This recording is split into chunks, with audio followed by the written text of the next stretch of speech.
I decide tomorrow that I want to change my course of study, it will not change the fact that my first degree is chemistry. I don't know if that makes any sense.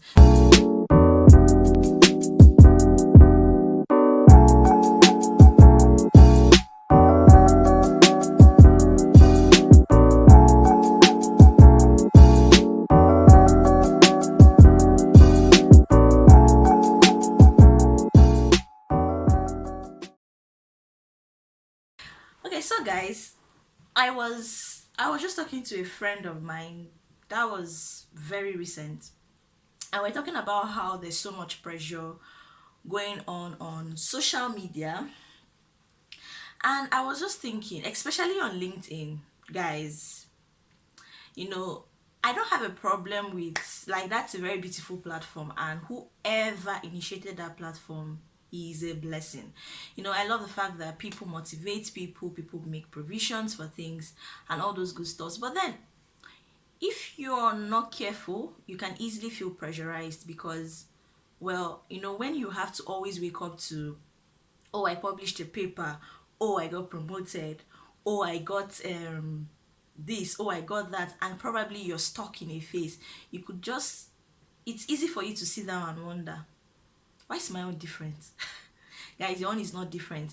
I just feel like the reason why some people feel a certain kind of way could also be because people don't come out very well to talk about the struggles, the real struggles that go on behind the scene, the real struggles that go on before the publications, before the growth, before the job and all those things. And I feel like it's not a biggie to talk about them, guys. It's not a biggie. It's called testimony because there has to be a test before the money. That's my belief. I don't know. It mustn't be everybody's belief. So I decided that once in a while I'll talk about my struggles, talk about them, own it with my chest.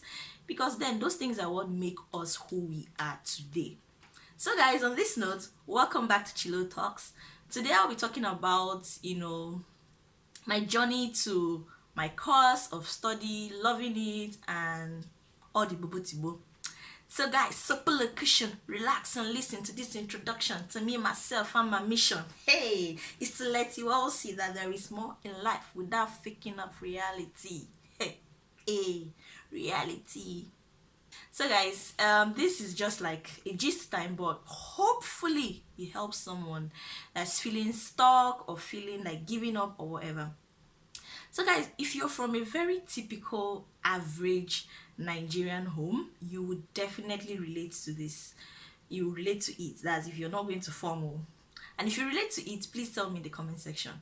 In a very typical Nigerian home, when you're coming first or second or third or whatever it is in primary school, from primary school, so they're already calling you, doctor, our doctor, and all those good things. Now, I have no issue with doctors or nurses or anything. Like most of my G's of the G's of the G's and medical practitioners, right? I have no problem with the profession itself. But then I just feel like, an average Nigerian home has that one doctor while growing up. And so I was that one person that they will be telling, doctor. So then fast forward to high school, that's secondary school, and time to write jam. And I was already feeling like, obviously now it was medicine and surgery that I put. I know for medicine and surgery, you need a certain jam score to even give you ginger. Oh, ginger. Ginger. Oh, ginger. You need a certain kind of score to give you the ginger to proceed to aptitude test. But guys, jam now jammed me. Wait, it's not like jam jammed me. Whenever I say this thing, it's like, okay, I got 2/400. No, it's not like jam jammed me. But then I didn't get a score that would give me the ginger to proceed to writing aptitude test. So I decided that, okay, fine, I'm going to change my course to pharmacy. I changed to pharmacy the first year. And I was already feeling like a failed doctor, guys. You know why? For everybody I came across, not even family, even when I went back to school because I was in boarding school, for everybody I came across, my teachers, some teachers, not all, some teachers, some friends, some classmates, and when they ask you, Chuma, what did you get in JAM? 9, 10, and 208. their facial expression used to go from 100 to 0. So I was already beginning to feel like a failed doctor. I didn't even get myself to a point where I told anyone that I changed to pharmacy, which is also a very good course. Like, so then I got a very good score for the interview, but then I didn't get the admission, and so I had to stay at home that year. And some of my classmates proceeded to uni, and all those things. So being my dad is really, really, really an academia. So he was like, well, I can't just sit at home waiting for 1 year to pass. So he advised I enroll in pre-degree. If you're not conversant with what pre-degree is like a remedial, it's just sometimes, based on your score, you get admission through pre-degree to study the course, those kind of things. So I started pre-degree, and then again I began to feel like a failed doctor, because for some of my classmates, I don't want to use every, but for some of my classmates I saw, when they're like, oh Chioma, you're here, because it was the city of my parents, which was also the city of where I schooled, my high school. So they're like, you're in this, oh, congratulations. Which course are you studying? Medicine and surgery, share? And I'm like, no, pre-degree. Like, it's not even a regular admission. And the expression will go again from 100 to 0. So this went on. One semester was down from pre-degree. And guys, by God's special grace, I did very well. And there was really hope that I was going to get the admission. Like, I was going to get admission. But I was at that point where I'd had it up to here, and I'm like, I don't want to school in this city, and I just wanted to leave. I wanted to go to the east. I just wanted to school, UNN, Unity, those kind of places. And then, so I got jammed from, obviously, that same year, and I was at the point where I was like, I need to put a course in UNN, and a course that I know that I will get. And so I was beginning to have, like, self-thought with myself. And I remembered my family friend. I wanted to say cousin. If you're from a typical Nigerian home, you will know that everybody is our cousin. But it's okay. I remembered a family friend, shout out to Oster. He may not know that he actually was my motivation, who made life out of industrial chemistry, guys. He was doing well for himself. And so I thought to myself, this is not a bad course. So I had to check if UNN was doing industrial chemistry, pure industrial chemistry. And yes, they were. So now to the juicy parts. I now put industrial chemistry, and obviously the reactions were mixed from different people, friends, and everybody. I even had people ask me, which one is industrial chemistry? Which one is this? Like, so it made me feel worse again. But then what even made it worse and worse was that I now got the admission to study the industrial chemistry. And so I had to go to my high school to get a certificate that shows that, like, one of the certificates that you use for clearance, to enter school. And I saw this teacher. We used to be very close. We are close. He took me for some competitions I represented the school for then. When he saw me, he was like, oh, Chioma, oh, which school are you? And I'm already feeling like, UNN. And then he's like, okay, medicine and surgery, share. Guys, I told him, no, sir, not medicine and surgery, industrial chemistry. And you could see the expression. It was from 100 to 0. And the next thing I heard was, okay, when you are done, you will change to medicine. I have nothing against people who change, but I just feel like that shouldn't be your first expression to somebody. See, there are things that make up your identity as a person. One of them, or few of them, is family and your career. And so when you're beginning to have this whole feeling like a failure, feeling like a back and forth, those kind of back and forth feelings, it begins to affect your identity, right? So I left school that day, I got the thing, and I went back to uni. And in that first year, I was just a shadow of myself. Somewhere in my head, I was like, well, I'm going to change. In short, I wasn't really giving it my best in first year, because in my head, I'm writing jam this year again. I'll try this year again. And that was just how it kept going. It was not up until second year I had to sit myself down, and I'm like, what's wrong with you? Is it people's opinion? Is it about people's opinions? Is it about the external pressure? What do you really want? trust me, at this point, guys, I was enjoying my course. I was enjoying the department. I was enjoying things, and I was like, wait, this is not the right way to see things, right? And then I had to have like a retrospective view of things and dotted T's, dotted I's, crossed T's, and I'm like, no, I'll give this my best. And that's all that matters. Man, from second year, I started carrying it well. Oh. If you ask me which course, industrial chemistry. If you want to give me the 100 to 0 phase, I'm like, because the thing is, nobody will love something more than you. Nobody will love you more than you. Nobody will love your family more than you. Nobody will love your career more than you. Nobody will love. So, and sometimes the battles you face, the challenges you face, you need the love, the internal love to pull through. Guys, do I have any regrets today? No. I don't have any single regret about my course of study. But I just wanted to make this video because I realized that there are so many people. I made a very similar post about this sometime, I can't remember the exact time, but on LinkedIn too. And I'm like, make the best from what you have. Sometimes we as human beings, in the search for something that's ahead, the grass that you think is greener on the other side, you fail to water your own grass. The grass is not really always greener on the other side. It's greener when you water it. So I just decided I made up my mind from second year, guys, that no more self-pity, no more feeling like this is not what it is. This is what it is. Am I grateful that God closed doors at me so that I would be able to love chemistry? I am.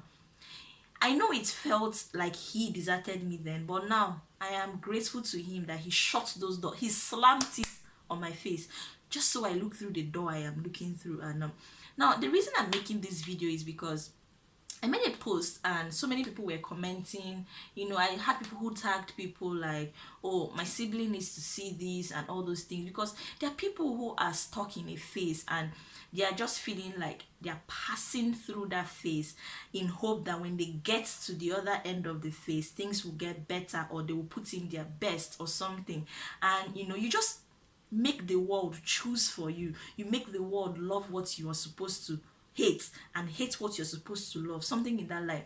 And I'm like, no, I'm going to put out this video, first things first, to encourage whoever is feeling pressured. That the thing is that people don't just share this kind of stories, doesn't mean that the stories don't exist.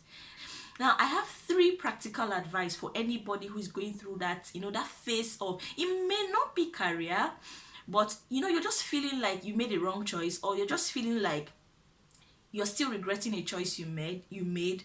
And I have 3 practical things I hope help someone. The first thing is, mentorship. Be accountable. I made 2 people from that second year. I made 2 people that were people that I was accountable to. I bought this 20 leave exercise book, guys, and I was now writing my grades, and nobody would send me. I would go and give the 2 of them after every semester. I don't want to call their names because most of them may be watching this video, but I'll give them the book and they're like, okay, why did this drop here? What happened here? And that was just it. So accountability helps you because you begin to get vulnerable to these people. You begin to tell them your struggles. Oh, this is how I feel about this course. This is how this makes me feel. I feel stuck. I feel this. And secondly, the second thing that I would say I did was I had to check the posture of my heart. Guys, there are battles you will face externally that if you're not internally happy or internally satisfied, you can never fight them well. You just have to sit down and tell yourself that even if I want to go to that place that the grass is greener, I will not pass through this other phase just because I feel like it's not part of my life. Every part is a part of your life, whether we like it or not. Even if I decide tomorrow that I want to change my course of study, it will not change the fact that my first degree is chemistry. I don't know if that makes any sense. So live with your choice like this is the best I could have made. And even if you're still hoping for where the grass is greener, trust me, you will not regret that you put in your best at the phase you are in now. And the last thing, guys, is God, is the God factor. Now, the reason why the God factor is very important is I found vulnerability in God. There were times where I just had to break down in prayer. I'm just like, I don't know what I'm doing here, God. Like, is it that am I supposed to study this? Is this that? I was just in my first year. Oh God, my first year was a lot, guys. My first year. And this was pressure that I was putting on myself. Oh. Nobody came to drag me out of class to put this pressure on my head. I was putting this pressure on myself. And then I think another thing is, I'll add this as another thing is, when you feel down, use your hand and count the people that have made life out of where you are. So now, sit down and count the people that have made life out of that phase. For me, it was Oster. When I sit down, I'm like, see who Oster is. See this one. It's not a bad. And before you know what was happening, me that was stabbing chemistry classes in secondary school. I just, when you do not see yourself doing something, you do things that were stabbing it. Guys, today, if you're feeling stuck, this also doesn't, exclude the fact that some people are genuinely not happy about their choices based on the fact that this is not it, right? But this is just going as far as saying that have a rethink, think about it. Are you not happy with where you are, or is people that makes you feel where you are is not enough? Because trust me, guys, the grass is not greener on the other side. It's not always green on the other side. It's green when you water it. Even on your side, it can be green. Put in the effort, guys. Talk about it. Be vulnerable.